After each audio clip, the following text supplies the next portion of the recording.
तो hello everyone, my name is Nitish और आप सभी का स्वागत है एक बार फिर से मेरे यूट्यूब चैनल में जिसका नाम है Berlin express, where I talk about everything related to studying in abroad and specifically in Germany. तो आज के वीडियो में मैं बात करने वाला हूं about the timeline for getting every required documents if you are planning to study in Germany for either your masters or your bachelor. अगर आप भी जर्मनी में अपनी स्टडीज के लिए प्लान कर रहे हो तो ये वीडियो आपके लिए बहुत ज्यादा हेल्पफुल हो सकती है। तो इस वीडियो में मैं अपने डॉक्यूमेंटेशन प्रोसेस का टाइमलाइन शेयर करूंगा जो आपके लिए बहुत ज्यादा हेल्पफुल हो सकती है। So this video is for those people जिन्होंने अभी प्लान कर लिया है एंड जो अभी नेक्स्ट एक साल में जर्मनी जाने वाले हैं, या जिनका आधा प्रोसेस हो चुका है बट आधा प्रोसेस नहीं हुआ and they are still confused between some of the documents. Without further ado, let's start this video.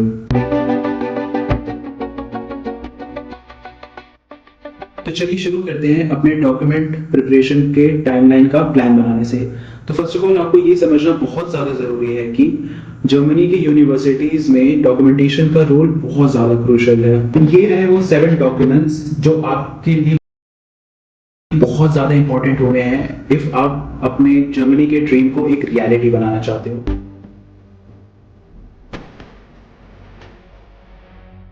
So guys, ये जो 7 पॉइंट्स मैंने अभी आपके सामने जो मेंशन किए थे, इसका पूरा का पूरा टाइमलाइन, मेरा जो पर्सनल टाइमलाइन है वो मैं इस वीडियो के एंड में शेयर करूंगा, जिससे आपको एक एवरेज आइडिया लगेगा कि इन हर एक डॉक्यूमेंट्स को, whether it is passport, APS, IELTS, doc account, visa, इन सभी को कंप्लीट करने में मुझे कितना टाइम लगा। सो उससे आपको काफी हेल्प हो सकती है। सो इस वीडियो के एंड तक बने रहिएगा। So let's start with the most important document जो है आपका passport. This passport is your ticket for the whole world. So आप में से अभी बहुत लोगों का ये क्वेश्चन होगा कि यार ये तो हमें पता है कि पासपोर्ट बेसिक सी चीज़ है अब्रॉड जाने के लिए और हमें ज़रूरी है, बट अभी हम बात करते हैं जर्मनी के कॉन्टेक्स्ट में। अभी तक अगर आप जर्मनी के प्रोसेस में अगर इन्वॉल्व हो गए हो डॉक्यूमेंटेशन की, तो आपने एक वर्ड सुना होगा APS certificate. To apply for a APS certificate you need this passport. So अब तो ये होगी पासपोर्ट की बात। अब इसके बारे में मैं आपको थोड़ी सी और बात बताता हूँ, पासपोर्ट हमारे लिए क्यों इंपॉर्टेंट है एज ए इंडिया। हमारे इंडिया में अराउंड 1.4 मिलियन की पॉपुलेशन है, जिसमें से सिर्फ 9 करोड़ 26 लाख के अप्रॉक्स लोगों के पास पासपोर्ट है। विच मीन्स कि ऐसा नहीं है कि आप जैसे कि जर्मनी जाने का या अब्रॉड में कहीं भी जाने का प्लान कर रहे हो सो आप डायरेक्टली अप्लाई कर सकते हो बहुत सारी कंट्रीज में। नहीं, बहुत कंट्रीज के अलग अलग डॉक्यूमेंटेशन प्रोसेस होते हैं, जिसमें से जर्मनी का एक डॉक्यूमेंटेशन प्रोसेस है एपीएस, जिसके बारे में मैं अभी आने वाले पॉइंट्स में बात करूंगा। जनरली पासपोर्ट बनने में 1 से 2 महीने का टाइम लगता है। So I would suggest you guys कि अगर आपने मन बना लिया है कि आपको अब्रॉड जाना है तो बहुत ही जल्दी से आप अपने पासपोर्ट के लिए अप्लाई कर दीजिए, जिससे आपका जो प्रोसेस है वो फास्ट ट्रैक रहे और ऑन ट्रैक रहे। तो चलिए अब आते हैं हमारे सेकंड पॉइंट पे जो है एकेडमिक सर्टिफिकेट्स। एकेडमिक सर्टिफिकेट्स में आपका आता है आपकी मार्कशीट और आपकी डिग्री। समझ लीजिए आप अगर अपने मास्टर्स के लिए जा रहे हो सो इंडिया से आपको अपनी डिग्री बैचलर्स की कलेक्ट करनी है और उसे फिर टाइम पे कलेक्ट करके अपने प्रोसेस में आगे बढ़ जाना है। होता ये है कि इंडियन कॉलेजेस का थोड़ा सा सीन होता है, मैं खुद का भी बता रहा हूँ, मतलब मेरा प्रोसेस जल्दी हो गया था, बट बहुत सारे मेरे ऐसे फ्रेंड्स हैं जिन्हें अपनी डिग्री कलेक्ट करने में काफ़ी टाइम लग गया था कॉलेज से। सो आई वुड सजेस्ट ये कि जैसे ही आपने प्लान बना लिया है बाहर जाने का, तो आप टाइम पर अपनी कॉलेज डिग्री को कलेक्ट कर लें। एंड इफ आप 12th कंप्लीट करने के बाद जर्मनी जाने का प्लान कर रहे हो सो उसका प्रोसेस थोड़ा सा डिफरेंट होता है, वो जो मैं अपने आने वाले आगे पॉइंट्स में एक्सप्लेन कर दूंगा। तो चलिए अब आते हैं हमारे थर्ड इंपॉर्टेंट पॉइंट पे जो है हमारी इंग्लिश प्रोफिशिएंसी टेस्ट। सो आज के टाइम पे मार्केट में बहुत सारे एग्जाम आ चुके हैं। आई मीन टॉफल है, आईएलटीएस है, पीटीई है, और हमारे इंडिया से सब लोग कंफ्यूज होते रहते हैं कि ये देना है वो देना है, क्या दे, क्या बेटर रहेगा, किसके स्कोर कितने चाहिए होते, मिनिमम किसका कितना स्कोर है। सो आपको पहली बात तो ये समझनी है कि आप चाहे इन तीनों में से कोई भी एग्जाम दें, आपको एक सफिशिएंट अमाउंट देना होगा। क्योंकि अब मैं आपको थोड़ा सा अपने पर्सनल एक्सपीरियंस से बताता हूँ, मेरी ऐसे भी कई बंदों से बात हो रखी है जिनको काफ़ी अटेम्प्ट्स लग गए थे पीटीई या आईएलटीएस क्लियर करने में। सो आपके पैसे ज़्यादा वेस्ट ना हो। एंड एक छोटी सी मैं डिटेल आपको बताता हूँ, अगर आप जैसे कि आईएलटीएस दे रहे हो या टॉफल दे रहे हो, पीटीई, तो इन सब का जो फी स्ट्रक्चर होता है वो अराउंड 15, 16, 17,000 की रेंजेस में आता है। इसमें से थोड़ा सा ऊपर नीचे वाली चीज़ हो गई, ठीक है। अब मैं अपना अगर पर्सनल एक्सपीरियंस बताऊं तो मैंने आईएलटीएस दिया था और जिसमें मेरा ओवरऑल स्कोर 7 आया था, ठीक। अब मैं आपको आईएलटीएस, अब एक छोटी सी चीज़ मैं और यहाँ पे ऐड करना चाहूँगा। मुझे कई लोग का लाइक मैसेज आता है, कई लोग मुझे पूछते हैं कि हमें आईएलटीएस देना है, इज आईएलटीएस और any other proficiency test compulsory. For studying in Germany. So आप अगर मेरे हिसाब से अगर मैं आपको बताऊं तो मैं ये कहूँगा कि आप पक्के से कोई ना कोई एक तो प्रोफेशनल टेस्ट दो, और मैं अगर सजेस्ट करूँ तो आप आइल्स दो। देखो आइल्स में अगर हम प्राइवेट यूनिवर्सिटीज़ में अगर जा रहे हैं तो मिनिमम जो बैंड स्कोर चाहिए होता है वो 6 बैंड्स होता है, और अगर हम पब्लिक यूनिवर्सिटीज़ जा रहे हैं तो पब्लिक टू पब्लिक ऐसे डिपेंड करता है, बट 7.5 से लेके 8 बैंड को एक अच्छा स्कोर कंसीडर किया जाता है आइल्स में। अगर आपको आइल्स से रिलेटेड या पीटी या टॉफल से कोई भी रिलेटेड क्वेश्चन है कि क्या कैसे करना है, तो आप मुझे कमेंट में पूछ सकते हो।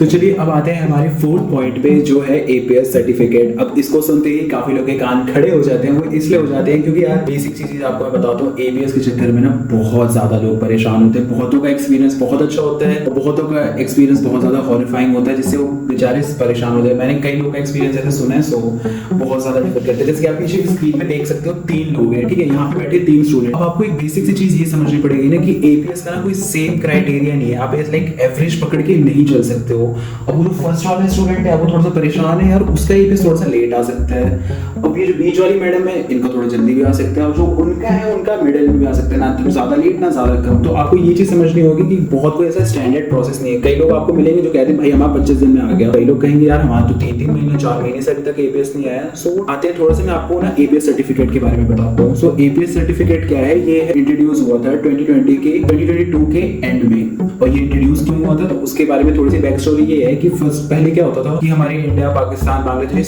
साउथ ईस्ट एशिया और भी जो वर्ल्ड के कुछ कंट्रीज है वहां से क्या करते थे लोग, fake documents, educational fake documents बनवाकर जर्मनी पहुंच जाते थे, और बाद में जब वहां की अथॉरिटीज या कंपनीज जब उन डॉक्यूमेंट्स को चेक करती थी तब उन्हें पता चलता था कि ये फेक है। तो इस चीज को ओवरकम करने के लिए जर्मनी ने एक सिस्टम निकाला जिसका नाम उन्होंने रखा एपीएस सर्टिफिकेट।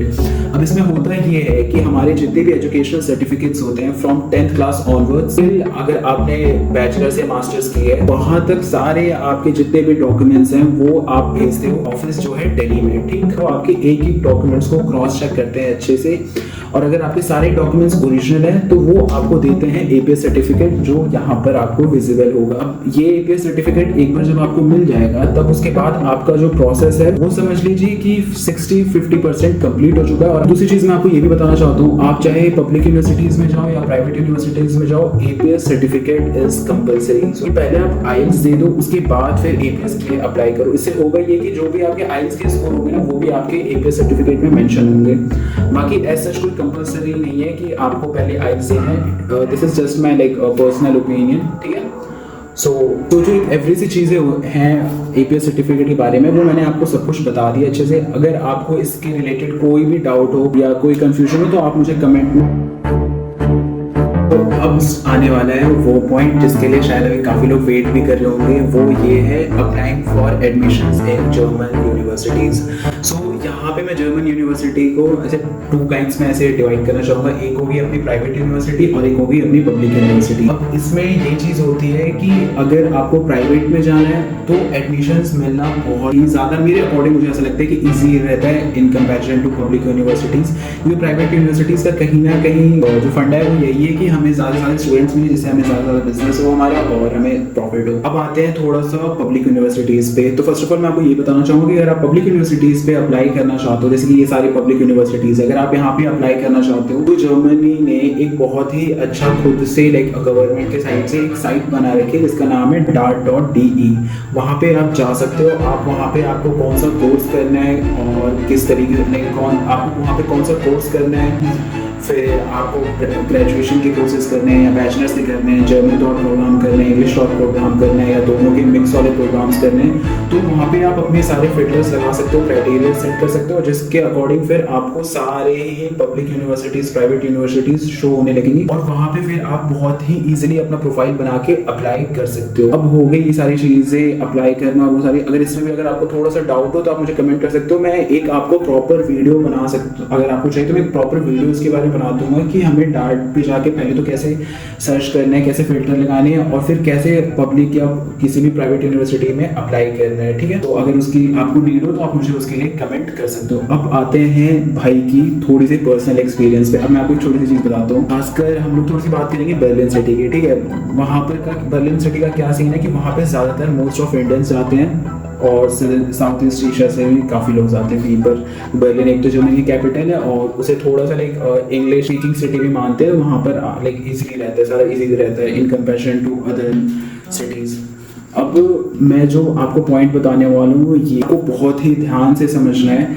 अब देखो, आपको अभी लग रहा होगा कि शायद आपके प्रोफाइल के अकॉर्डिंग आपको एक पब्लिक यूनिवर्सिटी नहीं मिल सकता है, या शायद आपके पास उस लेवल का वर्क एक्सपीरियंस नहीं है, आपको लग रहा है कि मेरा नहीं होगा, मैं प्राइवेट यूनिवर्सिटीज़ में ही चले जाता हूँ एडमिशन करके, मुझे जल्दी से जल्दी एडमिशन चाहिए। तो भाई और भाइयों की बहनों, एक चीज़ समझ जाओ कि यार थोड़ा सा टाइम ना इन सब चीज़ों में दो।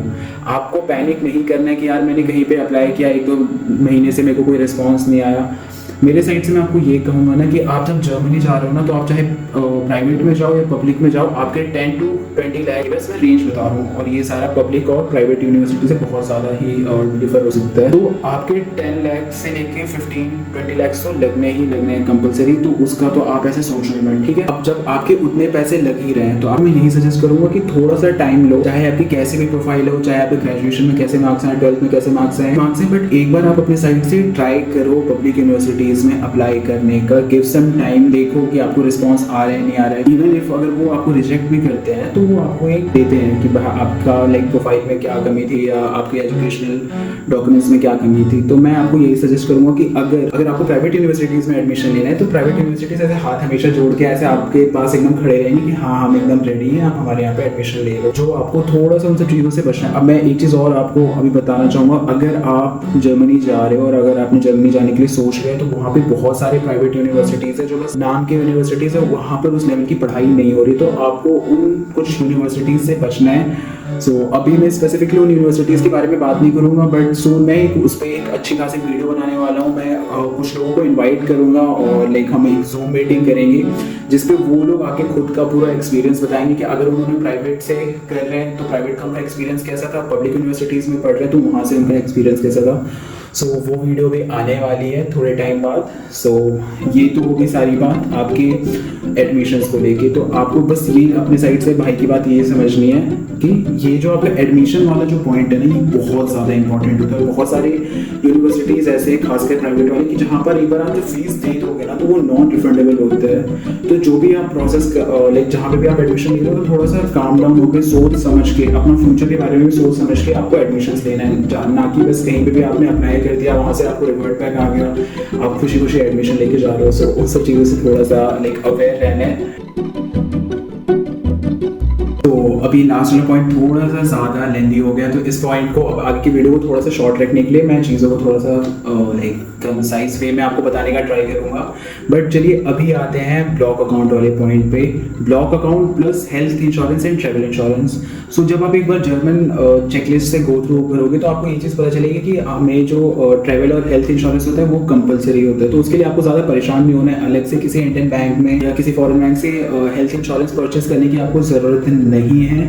आपको ये चीज़ का ध्यान रखना है। आपको करना ये है कि इन 3 अकाउंट, ये है ब्लॉक अकाउंट प्रोवाइडर्स। तो फर्स्ट है वो है आपका एक्सपेक्ट्रियो, सेकंड आपका करेक्टेड हो गया, और ये थर्ड वाला जो है ये है फिनटेको।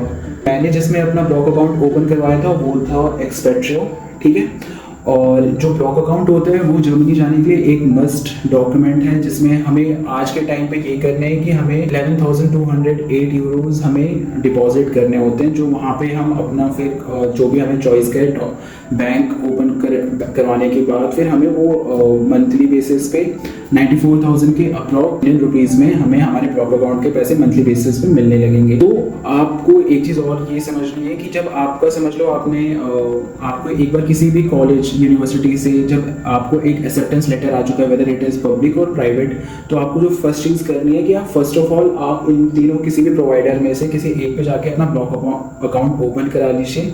थोड़ी सी रिसर्च करके डीप डाउन, और अगर आपको एक कंपैरिजन वीडियो चाहिए एकदम फुल इन तीनों के बीच, तो उसके लिए आप मुझे कमेंट करिएगा। मैं एक अच्छे से एक वीडियो बनाऊंगा जिसमें मैं आपको बहुत सारे एक्सपीरियंस और बहुत सारे इनमें लेके क्या सर्विस प्रोवाइड करते हैं, किस प्राइस पॉइंट पे, वो भी मैं आपको अच्छे से उसमें एक्सप्लेन कर दूंगा।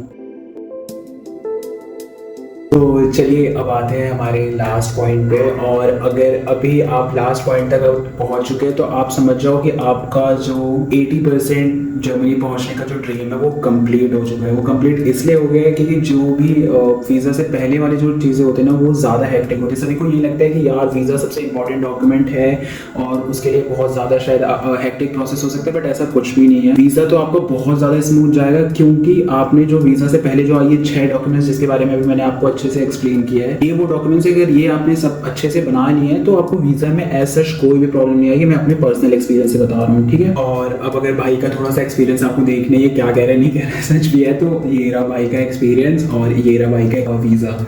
सो इसे सही हटाते हैं। तो अब आपको मैं एक चीज़ बताना चाहता हूँ, उसे भी आपको अच्छे से ध्यान से सुनना। और अगर पॉइंट यही है कि जब एक बार आपको यूनिवर्सिटी के साइड से एक्सेप्टेंस लेटर मिल चुका है, आपने ब्लॉक अकाउंट ओपन कर लिया है, आप जर्मनी जाने के लिए आपके पास अगर फंड्स हैं तो ठीक बात है, नहीं तो जो अगर आपको लोन लेना है या आपको सफिशिएंट फंड्स को इकट्ठा करना है, वो सारी चीज़ें जब एक बार हो चुकी हैं तो मैं आपको बस एक चीज़ सजेस्ट करूँगा कि वीज़ा स्लॉट्स आज के टाइम पे मिलना थोड़ा सा डिफिकल्ट होते जा रहा है। Whether it is Delhi VFS, Mumbai VFS, Kolkata, Bangalore, इन चारों में मैं आपको अगर बताऊँ तो इनका ये है, खासकर दिल्ली VFS का। अभी जो मैंने लास्ट वीडियो डाली थी वो मैंने दिल्ली VFS के पूरे वीज़ा एक्सपीरियंस भी डाली थी, और उसमें अगर आप जाके वो वीडियो पे चेक करोगे तो बहुत सारे लोग परेशान हैं, बहुत सारे लोगों को स्लॉट्स नहीं मिल रहे हैं दिल्ली VFS के। तो आपको करना यही है कि जैसे आपके ये जो स्टार्टिंग के जो 6 डॉक्यूमेंट्स जो मैंने आपको बताया, अगर एक बार वो जब कंप्लीट हो जा रहे हैं ना तो फिर किसी चीज़ का वेट मत करो। मैंने अपने केस में मैं खुद आपको बता रहा हूँ मैंने क्या गलती की थी। मैं ना मतलब 1-2 महीने मैंने खुद से ऐसे लेट कर दिया वीज़ा लाइक स्लॉट्स बुक करने में। मेरे सारे डॉक्यूमेंट्स हो गए थे कंप्लीट, बट मैं फिर भी रुका हुआ था कुछ ना कुछ सोच समझ के। वो मेरे से गलती हो गई। मेरे को ये था कि मेरे को स्लॉट्स तो ईजिली मिल जाएंगे, जबकि ऐसा नहीं है। स्लॉट्स आप एक बार जब लाइक स्लॉट्स के लिए एक बार आप बुकिंग करने जाओगे तो आपको हो सकता है कि अगर आपकी किस्मत अच्छी है तो आपको इंस्टेंटली मिल जाए, और ये भी हो सकता है कि आपको 1 या 2 मंथ का वेटिंग पीरियड भी लग सकता है स्लॉट्स बुक करने में। तो फ्रॉम माई पर्सनल एक्सपीरियंस मैं आपको यही सजेस्ट करूंगा कि एज सून एज पॉसिबल जब आपके सारे डॉक्यूमेंट्स कंप्लीट हो जा रहे हैं तो आप स्लॉट्स बुक कर लीजिए। तो अगर आपने इस वीडियो को यहाँ तक देखा उसके लिए फर्स्ट ऑफ ऑल बहुत ज़्यादा शुक्रिया। और अब मैं आपको अपना पर्सनल एक्सपीरियंस बताने वाला हूँ कि मेरा टाइमलाइन में कितने डॉक्यूमेंट्स को कितना टाइम लगा और किस डॉक्यूमेंट में मुझे बहुत ज़्यादा इजी हुआ और किस में थोड़ी सी मुझे डिफिकल्टीज फेस करनी पड़ी। तो फर्स्ट ऑफ ऑल आते हैं फर्स्ट डॉक्यूमेंट से, जो है पासपोर्ट। सो पासपोर्ट में मैं आपको बताता हूँ मुझे थोड़ा सा ज़्यादा टाइम लग गया। मेरे 1-2 डॉक्यूमेंट्स में थोड़ी सी लाइक आ गई थी, तो मुझे जो टाइम लगा था पासपोर्ट बनने में वो मेरा अराउंड 2 से 3 मंथ्स के बीच में लगा था, तो उसमें मुझे थोड़ा सा डिले हो गया था। सेकेंड डॉक्यूमेंट पे अब आते हैं, वो है हमारा APS certificate. APS certificate one के बाय गुड ग्रेस मुझे 39 डेज में APS सर्टिफिकेट मेरा मिल गया था, तो जो बहुत ही अच्छी चीज़ थी। मैं काफ़ी वरीड रहता था कि यार कब आएगा APS सर्टिफिकेट, क्योंकि व्हाट्सएप पे टेलीग्राम से कुछ डेडिकेटेड ग्रुप्स है सिर्फ APS को लेकर, APS सर्टिफिकेट को लेकर, वीज़ा को लेकर। तो उसमें बंदे बात आपस में करते थे, लोग आपस में बात करते थे कि I am waiting for my APS certificate from last 6 month, कोई कहता था I am waiting for last 2 month, 3 month, 4 month. मैं काफ़ी वरीड रहता था यार इतना तो लेट हो जाएगा काफ़ी, अगर ऐसा मेरे साथ भी हो गया तो,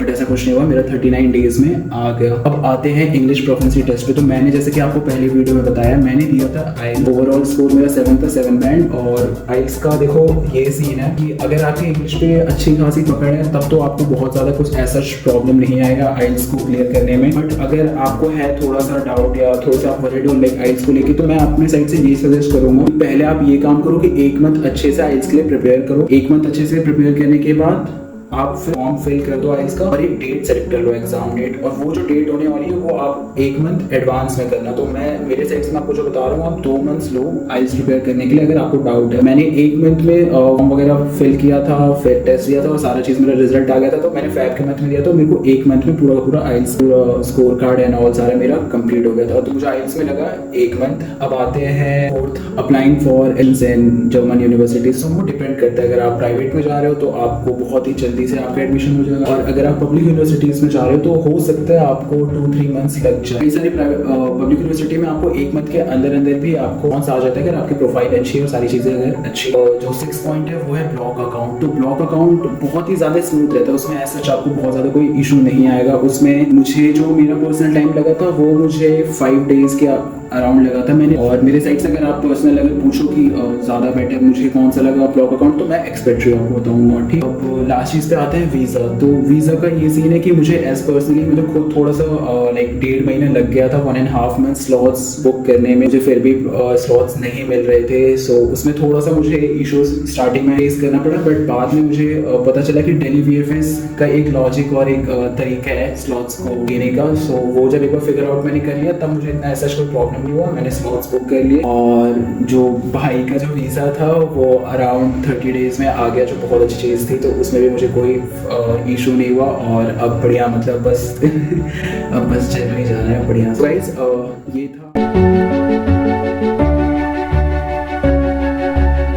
गाइस, ये थे वो 7 डॉक्यूमेंट्स अकॉर्डिंग टू मी जो बहुत ही ज़्यादा आपके मस्ट हैव डॉक्यूमेंट्स हैं, जो आपके जर्मनी वाले ड्रीम को रियलिटी में बदलेगा। कोई डॉक्यूमेंट्स छोड़ गया हो या अगर ऐसा हो तो उसके लिए sorry, but according to me ये सारे इंपॉर्टेंट डॉक्यूमेंट्स। इसके बाद भी कुछ कुछ छोटे छोटे डॉक्यूमेंट्स होते हैं, बट वो बहुत ज़्यादा एक मेजर डॉक्यूमेंट्स में उन्हें कंसिडर नहीं किया। कि आपको इस वीडियो के रिलेटेड या जर्मनी के स्टडीज़ या कोई भी जर्मनी से रिलेटेड क्वेश्चन हो तो आप मुझे स्टडीज़ भेज सकते हो या मेरे इंस्टा पे आप मुझे DM भी कर सकते हो। So that is all for this video. और लास्ट वीडियो पे आपने काफ़ी अच्छा रिस्पॉन्स दिया, सो उसके लिए बहुत बहुत ज़्यादा शुक्रिया। तो मिलते हैं नेक्स्ट वीडियो में, तब तक के लिए